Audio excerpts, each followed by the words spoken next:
सच्चाई सच छुपने नहीं देंगे। नहीं चलेगी, नहीं चलेगी, मोदी तेरी गुंडागर्दी नहीं चलेगी, नहीं चलेगी, मोदी जी शर्म करो, शर्म करो, शर्म करो, मोदी जी शर्म करो, शर्म करो, शर्म करो, मोदी जी पे हल्ला बोल, हल्ला बोल, हल्ला बोल, मोदी जी पे हल्ला बोल, हल्ला बोल, हल्ला बोल, मोदी जी पे हल्ला बोल, हल्ला बोल, हल्ला बोल, मोदी जी पे हल्ला बोल, हल्ला बोल, हल्ला बोल, मोदी जी शर्म करो, शर्म करो, शर्म करो, मोदी जी शर्म करो, शर्म करो, शर्म करो। लेटरल एंट्री ये है कि अभी लगभग 2-3 महीने पहले एक एक्सपेरिमेंट किया, 9 आदमी का सिलेक्शन मोदी सरकार ने किया। जॉइंट सेक्रेटरी रैंक के अफसर की भर्ती सीधे करने का अपनी मर्जी से, बिना किसी योग्यता के, बिना किसी टेस्ट के, बिना किसी इंटरव्यू के। 4 आदमी जैसे सड़क पर खड़े हुए हैं, 4 आदमी में एक आदमी सेलेक्ट कर लिया ऐसे ही, और उसकी जो मानसिकता है, अगर वो भाजपाई है या आरएसएस की है, नंबर 1 जो कंडीशन बता रहा हूँ, तो उसको ले लिया। योग्यता का मतलब, योग्यता मैंने शब्द इसलिए मैं, पहले आईएएस के टेस्ट होते हैं, अभी भी होते हैं। हाँ, यूपीएससी का पूरा एग्जाम होता है। कई लाख आदमी बैठते हैं, अभी भी होते हैं। इंटरव्यू में बहुत कम लोग आते हैं।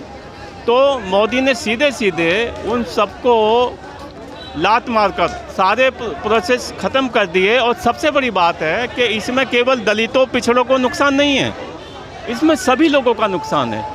इसमें आईएएस लॉबी का नुकसान है, जो आईएएस की लॉबी चुप है अभी भी। भाई उनका जो प्रमोशन होना होगा, वो प्रमोशन कैसे होगा? और ज्वाइंट सेक्रेटरी का पद दे दें। ज्वाइंट सेक्रेटरी का पद श्रीमान जी ऐसा है कि कलेक्टर बनने के बाद 20 साल में ज्वाइंट सेक्रेटरी बनता है। नहीं चलेगी, नहीं चलेगी, तेरी गुंडागर्दी नहीं चलेगी, नहीं चलेगी, हमारा राज तुम्हारा नहीं चलेगा, नहीं चलेगा, हमारा राज तुम्हारा नहीं चलेगा, नहीं चलेगा, हमारा राज तुम्हारा नहीं चलेगा, नहीं चलेगा, हमारा राज तुम्हारा नहीं चलेगा, नहीं चलेगा। एक्सपीरियंस होता है, वो एक प्रोसेस है सरकारी। मैं खुद क्लास 1 रहा हूँ, तो 20 साल बाद उसका प्रमोशन होगा कलेक्टर का, ठीक। और वहाँ वो मोदी डायरेक्ट बना रहा कलेक्टर, बिना किसी इंटरव्यू के, बिना किसी टेस्ट के। तो एक एक्सपेरिमेंट किया 9 आदमी का पहले, अब 30 आदमी का और किया। 30 आदमी को वो उन्होंने बनाया ज्वाइंट सेक्रेटरी। छोटा मोटा पद नहीं है। ज्वाइंट सेक्रेटरी का पद मतलब ये है जिसकी कम से लगभग 2 लाख रुपए तनख्वाह, बंगला, गाड़ी और वो तमाम सुविधाएं उसको मिलती हैं। तो ये मैं ये कहना चाह रहा हूँ कि अभी कोई इंटरव्यू कर रहे थे मुझसे कि ये पहले से भी ऐसे सरकारी आदमी प्राइवेट में जाते रहे हैं। तो मेरा जवाब ये था, वो जाते रहे अपनी मर्जी से। भाई टाटा बिरला जो सरकारी आदमी का अनुभव लेना चाहते थे, वो नौकरी छोड़ के जाते थे। उससे कोई सरकार को नुकसान नहीं था, ना समाज को नुकसान था। लेकिन अब नुकसान ये है कि मोदी सरकार डायरेक्ट अपनी मर्जी से भर्ती कर रही है। नहीं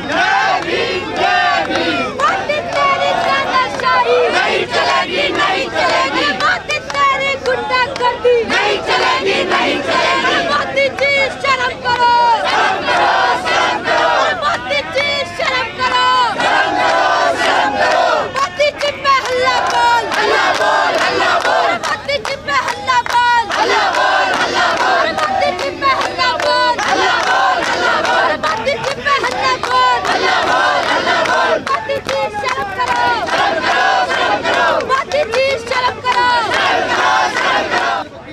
हल तो ऐसा है ना कि सभी लोगों को विरोध करना चाहिए। नहीं चलेगी, नहीं चलेगी, नहीं चलेगी, नहीं चलेगी, नहीं चलेगी, नहीं चलेगी, नहीं चलेगी, नहीं चलेगी। कोर्ट तो सब बिक चुकी है। कोर्ट का कोई स्टेटमेंट नहीं है, सुप्रीम कोर्ट का कोई स्टेटमेंट नहीं है। सुप्रीम कोर्ट का कोई इसके बारे में, सुप्रीम कोर्ट चुप है। संविधान को बचाने के लिए हम सबको एकजुट होकर, जितने माइनॉरिटी के लोग हैं, जितने आदिवासी लोग हैं, जितने ओबीसी के लोग हैं, जितने एससी के लोग हैं, जितने एससी के लोग हैं और जो बाबा साहब के संविधान पर ईमान रखते हैं, संविधान की भरोसा रखते हैं, ऐसे लोगों को एकजुट होना पड़ेगा। एक ख्याल के लोगों को एकजुट होना पड़ेगा, जब ये देश बच पाएगा। साथियों, देश को बचाने के लिए बहुत सारे लोग कोर्ट गए हैं। हमारे मंत्री जी राजेंद्र पाल गौतम जी ने कोर्ट के अंदर ये आवेदन दिया है और बहुत सारे दोस्तों ने दिया है। ऐसा नहीं है मतलब नहीं दिया, लेकिन वो सब मामला ठंडा पड़ा हुआ है। नहीं, न्यायपालिका में तो आरक्षण की मांग शुरू से है हम लोगों की, लेकिन ले नहीं रहे लोग। इस तरह की मांग होती है कि सरकार मानती नहीं है। नहीं, देखिए ऐसा है, आरक्षण तो शुरू से बहुत कम पूरा ही नहीं हुआ आरक्षण आज तक के डेट में।